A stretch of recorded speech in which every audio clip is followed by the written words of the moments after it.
Salut à tous, c'est Pierre d'Espace Foot, j'espère que vous allez bien. On est avec Quentin. Salut Quentin. Bonsoir à tous. Avec Fabio. Bonsoir tout le monde. Et avec un des viewers, Brian. Salut à toi Brian. Bonsoir à tous. Pas trop stressé, ça va? Non, ça va. Paris vient de se qualifier pour le quart de finale de la Ligue des Champions au détriment de Chelsea grâce à une réalisation de Rabiot, de Zlatan Ibrahimovic et de l'autre côté de Diego Costa. Fabio, un petit commentaire sur ce match, un petit quelque chose à dire? Très beau match des deux côtés, hein. C'était du beau football. Ça a bien joué au ballon. Oui, c'est sûr que ça a bien joué au ballon. Après, on a vu Chelsea quand même fébrile sur la fin, Quentin. C'était un peu difficile pour eux de tenir jusqu'à la fin. Ouais, et puis ils ont eu la pression aussi, je pense. Ils ont loupé une grosse occasion à un moment donné avec 3 frappes consécutives. Et Trapp a arrêté toutes ces frappes et ça a mis un petit coup au moral, je pense, à Chelsea. Et puis on a vu Hazard se blesser qui est sorti, Costa Diego c'est Costa, pareil. C'était dur physiquement pour Chelsea. Et puis gros coup dur aussi pour Chelsea quand même, après ce but de Zlatan Ibrahimovic, ça a complètement basculé pour Paris, parce que Paris avait quand même le match en main au début du match, puis il s'est relâché, et puis a repris le match. Brian, c'était un peu compliqué ce match, Brian, pour Paris. Ouais, surtout en première période avec trop de déchets dans les passes. Oui, exactement.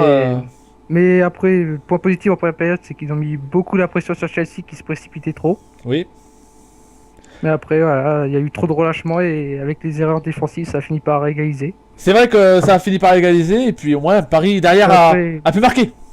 Ouais, mais après, voilà, c'est ce que j'allais dire. Ils ont su trouver des espaces en seconde période et mettre le coup qui a assommé Chelsea pour la fin du match.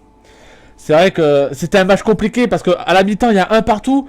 Chelsea s'il marque, ben ça va jusqu'aux prolongations et ça peut mettre un coup dur au Paris Saint-Germain. Mais Paris a les ressources d'aller marquer. C'est pas ça le signe d'une grande équipe, Fabio?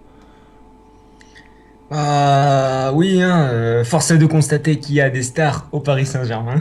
Oui, Donc, il y a de grandes stars. Bon, après, star ne veut pas forcément dire bon joueur, enfin, pas à tous les matchs. Mais là, ils ont bien joué, donc bravo à eux. Après, moi, j'aimerais bien revenir sur je sais pas comment dire, la possession dans le match. Oui. Donc, Paris ont bien commencé les 30 premières minutes. Après, je sais pas s'il y a eu un relâchement où Chelsea a monté le niveau, mais de la 30e à la mi-temps, quoi, c'était Chelsea et que Chelsea. Donc, ils ont vraiment poussé. Et j'ai cru qu'ils allaient en mettre un avant la mi-temps, quoi. Oui, c'est vrai qu'avant la mi-temps c'était un peu compliqué. Bon, Paris. C'est peut-être pour ça qu'ils étaient un petit peu cuits à la fin, hein, Chelsea aussi. Oui. Ouais, je pour pense, ça. ouais. Je pense vrai. qu'ils se sont Trop plus donné, donnés entre la 30e et 45e minute pour remonter au score. Est-ce que, Ouais. est-ce que Paris est capable de faire beaucoup plus maintenant, peut-être contre le Barça, contre le Real? Est-ce qu'ils en sont capables? Non. Vous pensez pas? Je pense que le Barça ça va être très très dur. Le Bayern, peut-être que le Bayern ils peuvent, je pense qu'ils peuvent sincèrement, honnêtement négocier peut-être le Bayern. Oui, parce Mais que le le Barça- Bayern, depuis Neuer est moins bon, Ribéry est moins bon, il y a moins d'efficacité devant. Le Bayern, c'est un peu compliqué. C'est vrai que contre le Bayern, ça peut le faire, mais contre le Barça, Brian, qu'en penses-tu? Contre le Barça, ouais, non, que ça soit le Barça ou le Real, ça va être très difficile dans le jeu, car Ouais. ils sont... Barça, que ça soit le Barça ou le Real, ils mettent beaucoup la pression sur les adversaires et jouent à position de balle. D'accord. Alors, on va faire un petit jeu de pronostic. Qui vous voyez? Ils essayent, en fait, Vas-y, j'allais dire. Brian. Vas-y, Brian. Que ça soit le Barça ou le Real, le Barça et le Real cherchent plus à trouver les espaces sur l'aile ou que ça soit dans l'axe, C'est vrai. mais essayent à trouver la défense. Je suis complètement d'accord avec toi. Alors, on va faire un petit jeu de pronostic. Fabio, par exemple, tu vas commencer.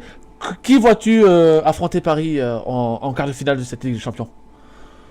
Alors, on va rappeler qui c'est qui reste pour l'instant. Il reste le Barça, non? Vous voyez le Barça? Non, pas encore, mais bon, Non, je pas pense encore, ouais. qu'ils vont Il quand même se reste, qualifier. le Real, Benfica qui vient de se qualifier aussi ce soir, Oui, au donc défi. le 9 mars. Exactement.